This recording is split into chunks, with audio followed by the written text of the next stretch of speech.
is now a very quick turnaround as we move to our next session, where we're now going to start talking about delivery and delivering collaboratively, and particularly the role of the enterprise in action. So please, if you could welcome up to the stage, we've got 5 expert practitioners, advocates of the enterprise model. So please welcome up onto the stage Liz Baldwin, who is Southern Integrated Delivery Director at the Seville Renewals Enterprise. Hi, Liz. Andy Sharples, who's Major Projects Delivery at Sellafield. John Stokes, Head of Yorkshire Storm Alliance. Where's John? He's here somewhere. I've definitely seen him. There he is. Tony Slater, Enterprise Director at United Utilities, seen Tony, and Dale. Dale Evans, Chair of Project 13. If you give everyone a nice big warm welcome up onto the stage. Thank you. Right, enterprises in action. This is what we're here to talk about. Let's just talk to you all in turn about you're all involved and advocating for enterprises. So let's go down the line. Just tell us all about your enterprise and what's really kind of making it feel new and fresh to you at the moment. Tony, let's start with you. What's new and fresh to us? Is this on? Yes. Okay, cool. Very bright. So I don't think it's new. I don't think it's particularly new what we're doing, because we're an enterprise in the water sector. So that's been spearheaded much before. But I think what is new is for the people that are in it. It's new, and the organisation that I'm here with, which is United Utilities, it's new to them. So it is new from that perspective. And I think that's the thing, Mark, is that it's always going to be new to the people that are doing it and the organisations that are learning how to do it. So that's kind of novel. Yeah. It's not perhaps industry new, but we're picking up and giving those messages that have already been learned with a different cohort and a new cohort of people. And as with all the companies, utilities, you've got ever more to deliver. So I guess your enterprises, your alliances are growing in sort of size and scale, and so there's a real kind of, ever-growing pressure on getting them right, getting delivery right, I guess. You're right. So from a water sector perspective, it's widely known that it's a huge investment change. So it's a 6-fold increase for United Utilities in its capital investment. Without doing something different, it would not be able to cope with that scale. So about half of what we're doing in this 5-year control period, the AMP, is through our enterprise model. So it gives us that ability to grow at pace. Yeah. Okay. And thank you for now. I'll hand to Liz. Liz, whilst you've been, and Tony and United Utilities have been doing enterprises for a long time now, for you, Liz, it's new. Talk to us about your enterprise. It is new, and I suppose it's new and new for rail. So it's the first enterprise in rail renewals. And I suppose we're 2 years in at the start of what Network Rail calls CP7, and it's a 10-year enterprise, so we've got 8 years left to go.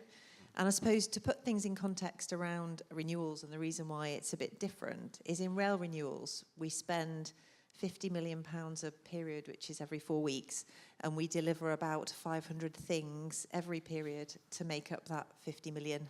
And we're doing 3 billion of those things across the next, across the control period, so across the 5 years. So unlike major projects, we're bringing together 5 partners to deliver anything from £50,000 to 100 million and everything in between, which adds a real level of complexity. And overlay that with, I think, Project 13 being really good at articulating the kind of what you're trying to achieve. And then in the complex rail renewals world, where it's quite fast-paced, we're then kind of colouring in the picture ourselves as to what that really looks like in terms of the day-to-day delivery and bringing the 5 partners together. Great, thank you very much.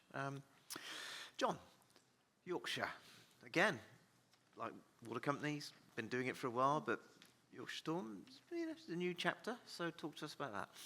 Yeah, it's new for Yorkshire Water doing an alliance. They had a go at it a few years ago, but didn't really get to the implementation point. So this is definitely the real thing this time, and we've got our alliance on site, several projects going.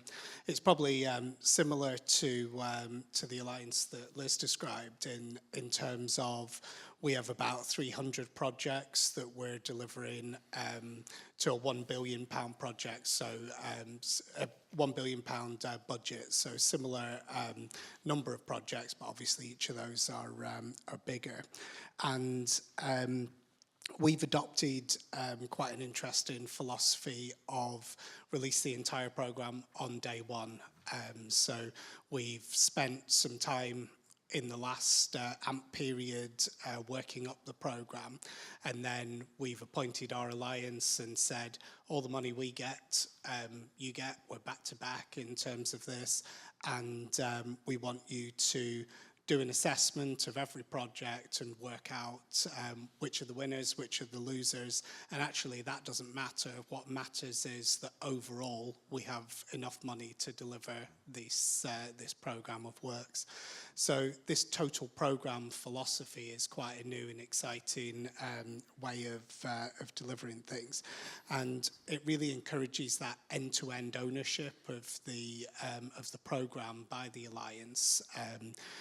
They looked at it right at the start, and they will take those projects as a programme right through to the end, balancing the overspends and underspends, but really focusing on efficiency as the key driver of the Alliance, because the less we can deliver it for, the commercial model that the Alliance has is to be able to incentivise the partners with that amount of money. So yeah, continual focus on efficiency and delivering as a total programme are the exciting things going on in Yorkshire. Excellent, brilliant, lovely, fantastic.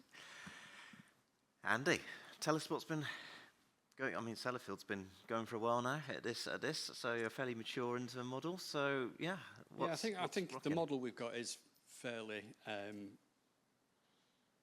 mature at this time. It's been going for 7 years. It's the Programme and Project Partners model. We've recently let another 3 frameworks on the principles of that model, which has been hugely successful. But I think you've got to try and understand how we've got there. I think Sellafield to many people is just known as a Cumbrian site for nuclear waste. Previously started as a munitions factory back in World War II. Then it became the nuclear ambition in the early 50s to support the atomic weapons programme, and then further on in terms of a nuclear fuel cycle, first of its kind, in the early 60s and 70s. We're now in process for the next 100 years. We've got a pipeline. It's over 100 years or longer. We've got a huge pipeline for the next 70 years in terms of major projects. What was quite clear in 2012 when we got the National Audit Office report is we weren't very good at it. We were failing a lot of our projects. We're going over budget by 30%, both in terms of time and cost. So we had to do something different. So we've created this Programme and Project Partners. Some of you may have heard about it. It generates a lot of press and attention. It's on the principles with Dale and Project 13 and the ICG. But the important thing is we had to change. As a client, we had to change. There is no procurement model out there which will change you as an organisation. You have got to realise that you've got to do something different to initiate that change. But yeah, we're really pleased with what we've got currently, and that learning we are applying across our other frameworks. And just to give sort of size and scale of the project portfolio currently, projects over 20 million. 20 million to some people, that's quite a large project. We're spending over 1 billion per year. We've got circa 50 projects in construction. We've got 6 over 1.5 billion. So just to put it, Sellafield's known for reprocessing nuclear waste and other things. We've probably got the largest portfolio, long-term programme of work in the UK. And as you say, Andy, I mean, this is partly, the stimulus was the Audit Office report, and now you've been at this for a while. You've got the evidence, you've got the stats that show, how working this way does make a difference. Yeah, absolutely, and it's through collaboration, but it's not about transferring risk either.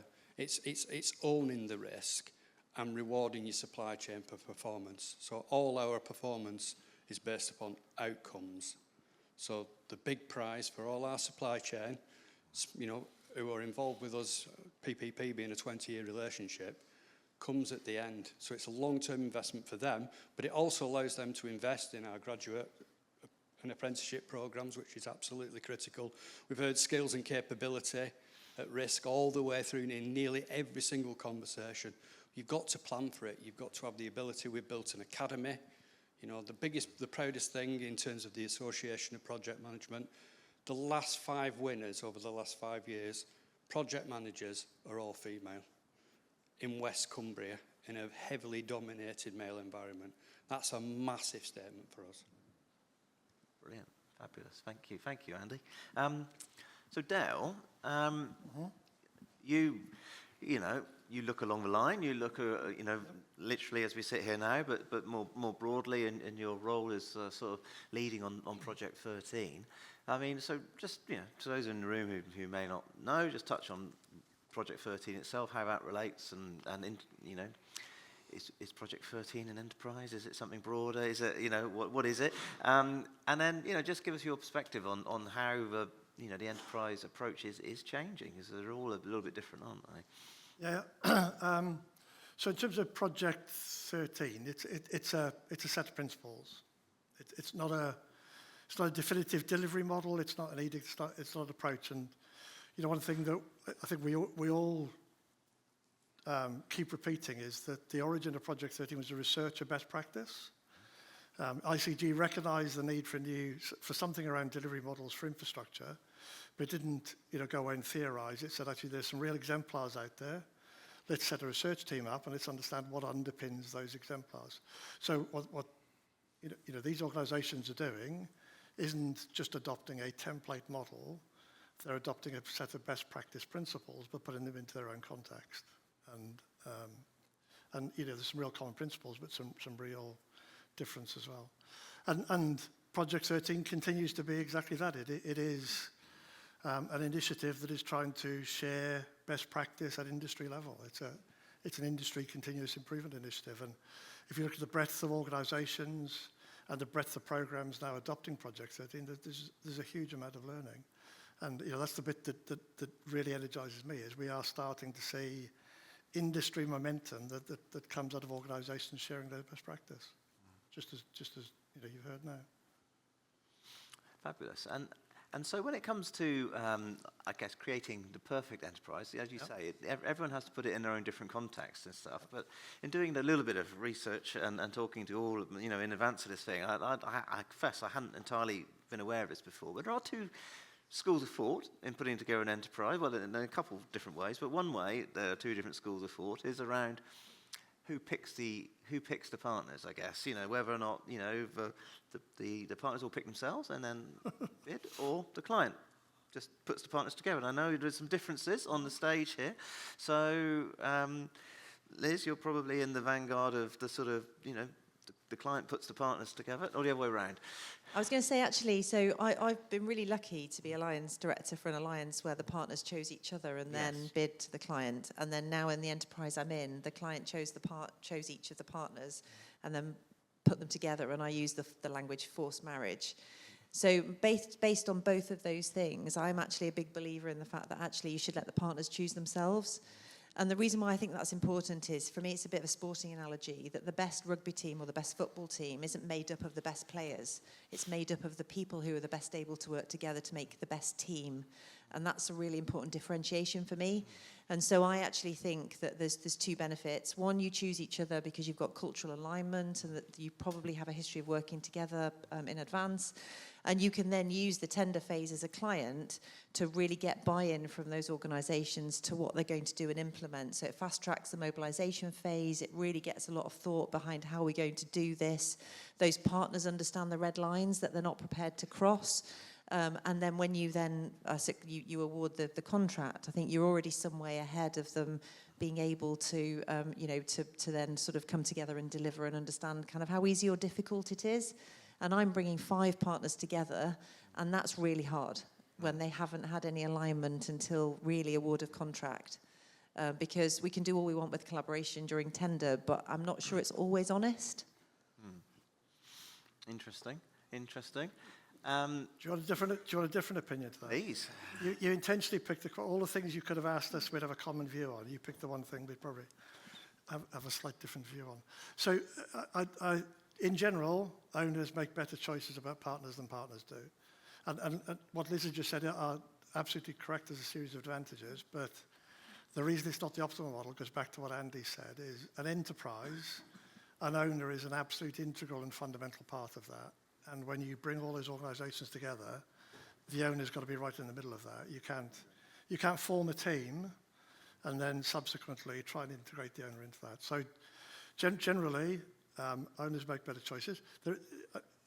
Liz's point about best team plays two ways as well, doesn't it? Because all the owners I know who've tried to run a procurement process where the market forms a team, they do end up arriving at a point where the best team is dispersed across different entities and you're left with a suboptimal choice, whereas what you really want is to be able to pick the best team. But I'd come back to the fundamental point is when you come to integrate this thing together, the owner has got to be right in the middle of that. That's not a partner-only thing. Tony, which side of the fence are you on this one? I think, from my perspective, we have a big volume to get through and change, and we would not do that if we allowed partners to pick themselves, because the natural competition would be suppressed. Partners would probably be a little bit over-optimistic about what they can achieve. So back to Dale's point, I think in our case, where we've got such a growth, having a diverse mix that's client-chosen gives us an assurity of ability to achieve a volume. Whether they can get on and collaborate is a whole journey that we're now in, and we're working through that. The point that Dale finished on was about integration, and I think that's the key issue here. It's how you as a client organisation integrate with a group of partners to the best endeavour. And your commercial model's got to underpin that. So your commercial model's got to equitably transfer risk, as Andy said, reward per performance, be transparent on the funding position. So all those things have to be there, but the whole choice of your pack, if you like, your team, is kind of secondary to being able to integrate. And the level of effort and the work to integrate that team is what it's all about. So you've got to really lift the whole organisation, your enterprise team, into being a separate organisation so it can perform quickly and learn itself. It's an ecosystem of partners that's got to learn, and it's very dynamic, it's very quick. You can't have the luxury of just mobilising the team and not performing. You've got to perform kind of imperfectly and grow and develop as you go. So it's a real challenge, and the integration is probably the key point I'd just leave you on. Okay, I like that. John, you look very poised there. You've got a very new model. So talk to us. Which side is your fence? Well, we faced this choice just last year when we were tendering and working out how best to form the new alliance at Yorkshire Water. And I think, the choice we went for was we would let the partners select themselves, but we did seriously consider the other model as well. And the advantage that gave us was that we knew we were going to get a team that could work together, and the risk that gave us was that they would form the enterprise themselves, and we would then have to push our way into that and to try and really establish the client or the owner as a key part of the alliance. And what we decided was, well, we know the risk, we understand that could happen, and we will create actions and mitigations that will allow that not to happen. And I think that's been quite a successful strategy. We did see it start to happen. When the tenders came in, they kind of put my role as the head of the alliance on the outside of the alliance, and I was like, how's that going to work? That's not the model that we're going for. But ultimately, we do have a really successful collaborative team who are delivering. So I think as long as you're aware of the risks, you face into them, and you understand what you're going to do if those things happen, then you can make a success of the other model as well. Andy, the way you were nodding earlier when Bill was talking, I'm sensing you're sort of Team Dale on this one, but... Quite rightly. Yeah, as I said earlier, every delivery model has got to be centred around the need, and that generally comes from the client. prior to working for Sellafield, I worked in the supply chain for 15 years, so I've seen both sides. And one of the things which frustrates me, or used to frustrate me heavily, is a client would put out procurement, this is what we want this new model because we recognise we've got to change, we need new partners, etc. So we're going to run a behavioural programme which we're going to put the whole supply chain through, but we're not going to put ourselves through it. It doesn't make sense. You've got to be part of that change just as much as the supply chain. It is for you as a client organisation. So, you know, that really is a big ticket for me. That really shows whether a client's really wanting to change or do they just want to really roll out the next delivery partner model. The next thing is it's all about people. I've been involved in major programmes for the last 30 years. They're only as good as the people and the leadership and the behaviours. And having the right skills at the right time in the right place is absolutely everything. You can have world-class systems, you can have 4D BIM, you can bring AI in, you can do all this really cool stuff. But if you don't have the right behaviours and the right leadership at the helm, they will all fail. Every single one, no matter how good the procurement is. So that is something I think at times we don't invest enough in. The people, the strength, the capability, the leadership. Also recognising the model, you might develop it day one, and day 20 it might need to change. Because what you procure and what you move it to as it grows, does change. Major projects are not an easy environment to operate in. It's high pressure because of the pressure, particularly from government in terms of delivering to time and cost, quite rightly. So you've just got to think about the people more, and I think we do in the UK. It's all about the people, in my view. Go on, Dale. Well, just to bring it back to, so there's a variety of different procurement routes employed across they're all really good examples. They're all effective integrated models. And what's far more interesting is the common points within that rather than that procurement difference, I think. And you know, what you'll find is common across this group and other enterprises is they're incredibly outcome focused, which sounds, and I'm going to give you some sounds simple but hard to do stuff. They're all incredibly outcome focused, so they recognise if we're spending money, we're doing it to deliver better outcomes. How do we engage our partners in outcome delivery? They all do that. They've all defined value differently. So these models are all saying, as an owner, you know, we're going to define what good looks like in terms of cost, time, carbon, and then we're going to challenge our partners to deliver within that. What they're absolutely not doing is saying, we're going to give you a scope and then we're going to run a competition and the price we get at the end of it represents good value. They've moved way past that. And Tony's point about integration, they're all highly integrated.